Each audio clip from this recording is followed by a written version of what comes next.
Everyone, good morning. আশা করছি তোমরা যে যেখানে আছো অনেক ভালো আছো আর সুস্থ আছো।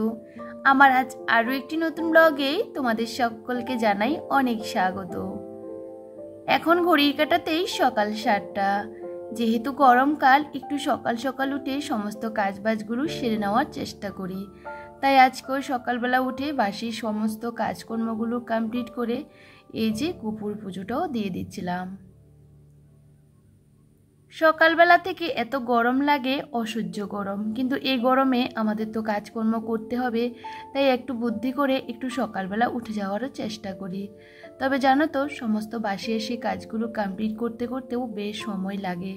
যেহেতু আমার একটা ছোট বাচ্চা আছে, ওকে কিন্তু সকালবেলা ঘুম থেকে উঠে ওই যে প্রথমে খাইয়ে দিতে হয়, তারপরে বাসি কাজগুলো কমপ্লিট করে এই যে নিজেও ফ্রেশ হয়ে গেছি।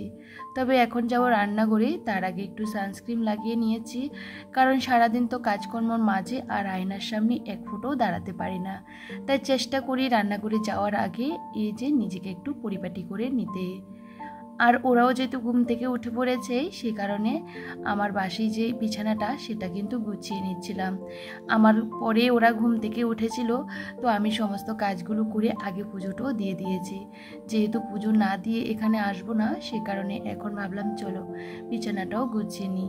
তবে জানো তো, আমি চেষ্টা করি সকাল সকাল বিছানাগুলো গুছিয়ে নিতে। তবে আজকে ঘরটাকে তেমন একটা ডাস্টিং করার দরকার পড়েনি, যেহেতু আগের দিন করেছিলাম। তবে আমি চেষ্টা করি সবসময় গুছিয়ে রাখতে, আর একটু ধুলোবালু পড়লে না সেগুলোকে পরিষ্কার করতে হয়। সকালবেলা কত সুন্দর দেখা যায়, যখন দুপুরবেলা কাজগুলো করি না, আবার যখন ঘরে আসি তখন দেখি এখানে সেখানে এত পরিমাণে ধুলো জমা হয়ে থাকে, কি আর বলবো। তবে আমার যেহেতু সকালবেলা রান্নাবান্না তাড়া থাকে, সেহেতু ঘরের কাজগুলোকে আমি গুছিয়ে চলে আসি রান্নাঘরে। কারণ আমার যেহেতু টিনের রান্নাঘর, প্রচুর গরম। আর আমি শুধু ভাবি যারা বাইরে কাজ করে তারা যে কিভাবে কাজ করে আমি ভেবে পাই না। আমরা বাড়িতে থেকে এই অসহ্য গরমটা সহ্যই করতে পারি না, আর যারা দিনের পর দিন বাইরে কাজ করে তাদের কীরকম অবস্থা হয়। আমরা তো সারাক্ষণ আর রান্নাঘরে থাকি না, যেটুকু সময় থাকি একটু কষ্ট করে এই যে রান্নাবান্নাগুলো করতে হয়। অনেকে আছে দিনের পর দিন বাইরে কাটিয়ে দেয়, হাওয়া বাতাস কিছুই পায় না, তাদের তো অনেকটাই কষ্ট হয়। তখন ভাবলে মনে হয় কি বলতো, আমরা কিন্তু অনেকটাই ভালো আছি। তবে আজকে সকালবেলা একটু গোলা রুটি তৈরি করছিলাম, বেশ অনেক দিন আগেই গোলা রুটি খাওয়া হয়েছিল। তো আজকে একটু কাঁচা লঙ্কা, পেঁয়াজ, সাথে একটা ডিম দিয়ে দিয়েছিলাম, কারণ ছেলেকে না একদমই ডিম খাওয়াতে পারি না। তো সেহেতু ভাবলাম অল্প করে একটু গোলা রুটি করি, সাথে একটা ডিম দিয়ে দিই। ও জানি না কেন ডিম খেতে একদমই পছন্দ করে না। আগে তো সেদ্ধ ডিম তা খেত, এখন একদমই খায় না। তবে এভাবে সেভাবে ওকে কিন্তু খাওয়াতে হয়। সাথে আমরা কিন্তু চাটাও করে নিয়েছি। এই গরমের মধ্যে আর দুধ চাটা করিনি, লিকার চাটা করেছিলাম বিট নুন দিয়ে। আমার খেতে বেশ ভালো লাগে। এখন আমি আমার মতন করেই রান্নাবান্নাগুলো করি। আগে তো সবার কথা চিন্তা করতাম সবার কি ভালো লাগে। এখন আমি যেহেতু লিকার চা খেতে পছন্দ করি, সেহেতু আমি লিকারটাই করি। তবে কি জানো তো বন্ধুরা, মাঝে মধ্যে কিন্তু নিজের যে শখগুলো সেগুলোকেও কিন্তু প্রাধান্য দেওয়ার দরকার। তো যাই হোক, আজকে বেশ অনেকটা দিন পরে এই যে লসিম দিয়ে আলু দিয়ে আমি একটা গোদক বানাবো। তোমরা কে কে গোদক খেয়েছো আমাকে একটু কমেন্ট করে জানাবে। আমারও কিন্তু গোদক খেতে ভীষণ ভালো লাগে, আর আমাদের ফ্যামিলি সবাই কিন্তু গোদক খেতে ভীষণই পছন্দ করে। তো ভাবলাম ঘরে যেহেতু লসিম ছিল, সেহেতু আমি এই যে লসিম দিয়ে সমস্ত ওই যে পেঁয়াজ, তারপরে লঙ্কা, রসুন সমস্ত কিছু দিয়ে আমি কিন্তু প্রেসারের মধ্যে বসিয়ে দিয়েছি। আর গোদকটা তৈরি করতে হয় শুটকি মাছ দিয়ে, তো সেহেতু শুটকি মাছ তো দিতেই হবে। তো আমি এটা প্রেসারের মধ্যে বসিয়ে দিয়েছি, কারণ প্রেসারের মধ্যে দিলে ঝটাপটও হয়ে যাবে। আর আজকে করব কাঁকরোলের ফুড, সেহেতু কাঁকরোলগুলোকে একটু ভাতের মধ্যে সেদ্ধ করে নিয়েছি। ভাবলাম ভাতের মধ্যে দিয়ে দিই, তাহলে তাড়াতাড়িও সেদ্ধ হয়ে যাবে, সময়টাও অনেকটা কম লাগবে। মাঝে মধ্যে এভাবে কিন্তু আমি কাজকর্মগুলো করি। আর সকালবেলা চেষ্টা করি সমস্ত কাজগুলোকে সময়ের মধ্যে কমপ্লিট করতে, কারণ একটা কাজ নিয়ে তো বসে থাকলে হবে না, সংসারে প্রচুর কাজকর্ম থাকে, সবটা সময়ের মধ্যে আমাদেরই করতে হবে। আর আজকে কি বলতো, ছেলের জন্য কাঁচকলা দিয়ে এই যে মাছের ঝোল করছি, একদমই পাতলা করে। তবে জানো তো, এখন ওকে হালকা খাবার দিচ্ছিলাম, যেহেতু এখন প্রচণ্ড গরম। সেহেতু হালকা ফুলকা খাবারে খাওয়া অনেকটা ভালো, আর সাথে আমাদেরও। তবে যাই হোক, আজকে একদমই সিম্পল রান্নাবান্না করে নিয়েছি, আর রান্নাগুলো করতেও বেশিক্ষণ সময়ও লাগেনি। এই যে আমার সমস্ত রান্নাবান্না হয়ে গেছে, সাথে একটু চাটনি করেছিলাম। আর এই গরমের মধ্যে একটু চাটনি খেতে বেশ ভালো লাগে।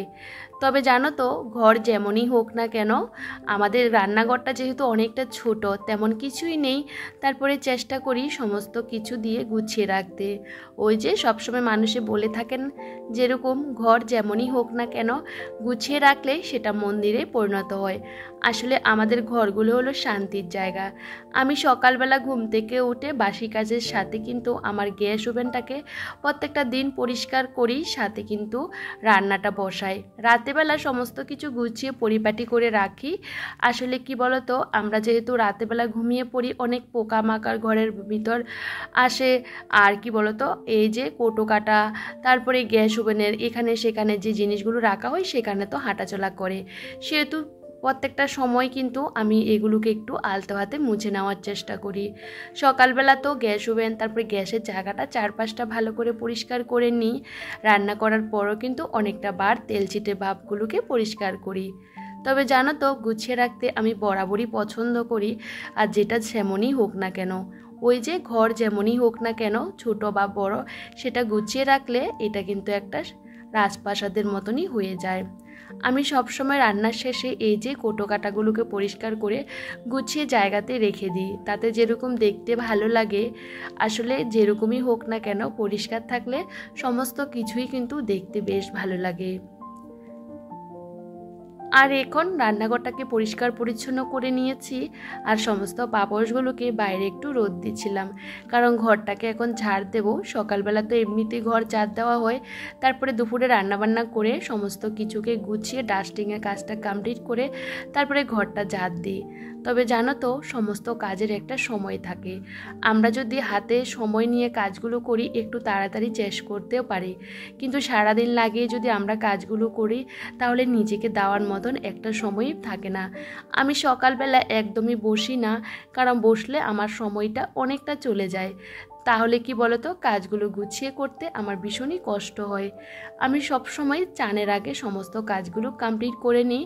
চান করার পর আমি অন্য কোনো কাজ করি না, কারণ কি বলতো, সকাল থেকে একটানা কাজ আমরা করেই থাকি, কিন্তু চানের পর নিজেকে একটু রেস্ট করার দরকার। আর এখন আমি ওই যে অনেকগুলো ডিম নিয়ে আসা হয়েছিল ছেলের জন্য, আর ছেলে তো খায় না, তো ভাবলাম চলো একটা ঝুড়ির মধ্যে ফ্রিজের ভিতরে ভর্তি করে রেখে দিই, না হলে এত গরম পড়ছে সমস্তটা নষ্ট হয়ে যাবে।